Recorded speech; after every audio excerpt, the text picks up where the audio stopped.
Everybody, welcome back with the Purplatypus is the name, and you're looking at this right.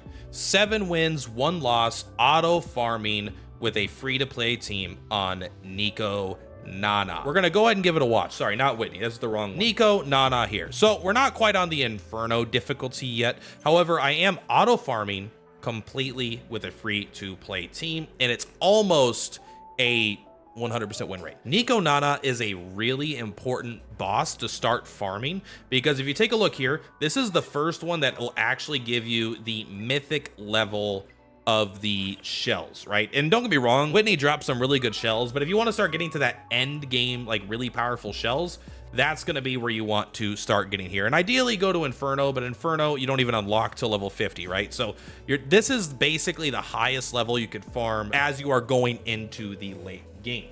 And they have all the good stuff here. So I'm assuming you already know that. Let's jump into the team. So as you can see here, I am using Sania, I am using Obel, I am using Ashu, and I am using Fangus. So this is the team that I use. The overall strategy of the team is basically do a bunch of dots. Fangus is the primary damage dealer here, although Obel and Ashu are also supporting there. Sania, as you know, she is just here to heal. And even though she's green and this guy's red and this character is green, we are still doing a really, really good job farming this stage. So let me actually go in and show you the characters' kits, and then I will go in and we will show you a demonstration of a battle. So here are the 4 people we're using. They all serve a very important purpose. I will say these are heavily invested. So this is going to be overall a strategy that I'm using. However, if you're not as invested into these units as I am, you'll just need to replace them with stronger ones that fulfill similar roles. This shouldn't be that hard if you're a paid player or you're using legends. But when you're using free-to-play stuff, it absolutely can be pretty tight and you need to make sure you're invested in it. So first, Obel. My Obel is sitting at a 213 speed. That seems to be totally fine enough, and I just have him have some extra HP. Now, really, all his job here is to use this Shadow Wave. This hits 3 times, and it does 3. Each hit has a chance to do damage over time, or a dot, and it also has a chance to stun. The main boss cannot be stunned. The 2 sides can be stunned, so the stun is still relevant, but dots do 4% of the max health at the start of each turn. So our goal is basically to get 25 of these dots, probably closer to 20, and then we'll do 5% of their HP or whatever, and then we'll do the rest of the HP as like actual damage we're dealing. But we basically want to hit about 20 dots before we die. That is the goal. Also, he does have Dispel. In auto, I kind of wish he didn't use it because it doesn't really help in this fight. It's really good in PvP, but it's not that good in this fight. So if we ever get a chance to turn off this thing, turning off Dispel, so we go straight to dot, straight to single target, which has a pretty reasonable chance to do a dot, especially when you have 145% effect accuracy. As far as Shell is, he's just going Black Flag. He's going fast. That's all we care about. He has some tankiness to him, but this is far from ideal, but I don't re-roll these at this point. Fangus is our primary damage dealer, and you are going to see he has been very heavily invested into. Notice his attack is not very high. He is primarily a tanky unit the way I have him built. He's using Bramble, Unbreakable, and Cure. Is this min-max to the best? Probably not. I could probably get rid of Cure for something else based off his shell, but really Bramble is what I want because I want him to attack as many times as possible. If you're not familiar with his kit, his passive is after an ally attacks, he has a between, I believe it starts at 25 up to 50% chance to follow up the attack. So your ally attacks, he'll attack afterwards with his basic. His basic has, I believe at base it's 20%. It does 260% damage, and it has a chance to apply a dot. So now that he is doing 40% of the time, he's attacking and applying 25% of the time he's applying a dot, he is applying quite a few dots. But what's really important for this fight as well is his ultimate, how he opens the fight. 210% damage to everyone, not very high, but it inflicts it's a 75% chance, but it always happens. 75% chance is very high as long as you have a little bit of effect accuracy. It applies a 2-turn dot, so that's effectively applying 2 dots in once. It's just slower, but we're not planning to kill them in 1 turn, and they're not dispelling, they're not purifying their status elements, and it applies speed down. Speed down is very important for this boss. They get permanently stronger every time they attack, so you want to try to keep them slow as much as possible, which this character is perfect for. Other than that, we just have a very defensive shell set up where you're getting defense and they're getting shield. This is basically like a backup healer. It's not healing, but it is preventative. It prevents damage, you know, people from dying. So his goal is to sit around, attack, attack, attack. Every time another character attacks, he's going to try to attack as well. Apply a bunch of dots, and then boom, bada bing, bada boom. The enemy will die, and he will be doing fine. Ashu is a character that I think people are sleeping on. This guy is really good. I am very heavily invested into him. So if we take a look at his prowess, they are all maxed, okay? Now, this is because it does take a lot of these resources, but the lattices are very cheap to get, and this is the only blue unit I wanted to use. So this is why he is maxed out. Yes, I did farm it, but when you're using free-to-play units, like, this is the kind of stuff you do, right? You find fights you want to do and you max this out. So this might not be the perfect unit for you guys, but I'm telling you, this guy slaps on my account. Normally, what's his best skill is actually not that good in this fight. He has a 260% damage, 60% chance to inflict silence on all enemies. Silence is akin to like stunning or freezing an enemy. It's not as good, but it is almost as good. They have to use their #1 skill, right? Skill #1, their normal attack.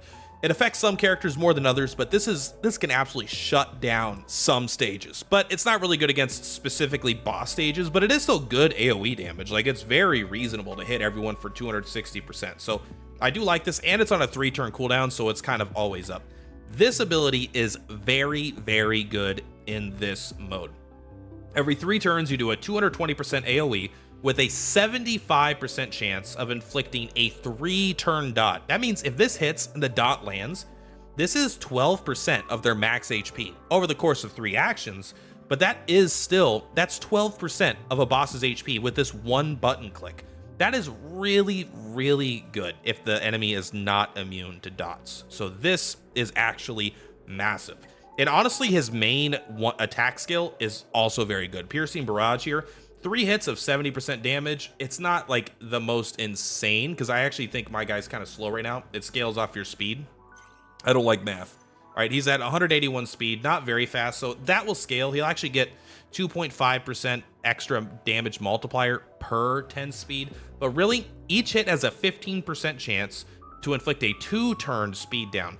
15% chance is pretty low, I'll admit, but you have 3 options to get it, and you already have slow because of Fangus, so this is a way over a couple. You only need to get it to land every other turn, basically, and then you can maintain it up. And if it falls off for a second, that's fine. But you do want a little bit of effect accuracy. I don't think you need to go that high with the 75%, the 60%. The 15% is low, but with the 3 shots, I think it's fine. The fact that it's a 2-turn speed down is also massive, and this is actually really good single target damage. If you have 200 speed on this character, you get a 50% increase in your damage multiplier, which brings us up to 120% 3 times. So you're doing 360% on your normal 0-turn cooldown. That is pretty good. And if you can get up to like 250 speed, like, it actually just becomes like straight up a nuke. But his base stats are low, so that's not ever going to like compete with high rarity units, but it is like a really good skill overall. So that's the team. Obviously, Sania here, she's just here to keep people alive. She doesn't do anything else. She has a bunch of HP, 20k bonus HP, and then every turn, I probably should do more cure. Then, nah, you know what? I think actually the HP is better. But yeah, sorry, we're using Black Flag here as well, and then Electro Squid here. It basically just makes her healing better. This isn't even that high of a level right now. It's only level 25. I'm still working on these, but now I'm about to upgrade from Epic to Mythic, so that's that. But let's actually jump into the fight, and we'll show you how it works. And again, this is going to be on auto, so we put it on auto. We have our team. I'm going to battle, click here, and then we're just going to watch it. We'll put it on ×2 for the sake of demonstration. But you can see here, Obel opened with his ability. He's very fast. Already put 2 dots on him. Right, and she's going to go and do big heavy attacks that are always just going to go, go, go. So now it's slowed for 2 turns, 2 turns of dots. She's really good at healing, and she also cleanses the defense down if she has to hit one of them. That attack is bad on Obel, but he does still follow up with it when he does it. There we go. We got another one, another one. That one did miss, but then we got another one there. Now he actually has his turn. Didn't get it there, but it's still good. Boom, right? So, like, we're not getting, like, great outcomes, but you don't need to get, like, insanely good outcomes for it to just function. Every other turn, she does the single target attack, totally fine. They did resist that one. So I think it's important to note when they resist, it means that they actually, it's not that you successfully applied it and then they resisted it.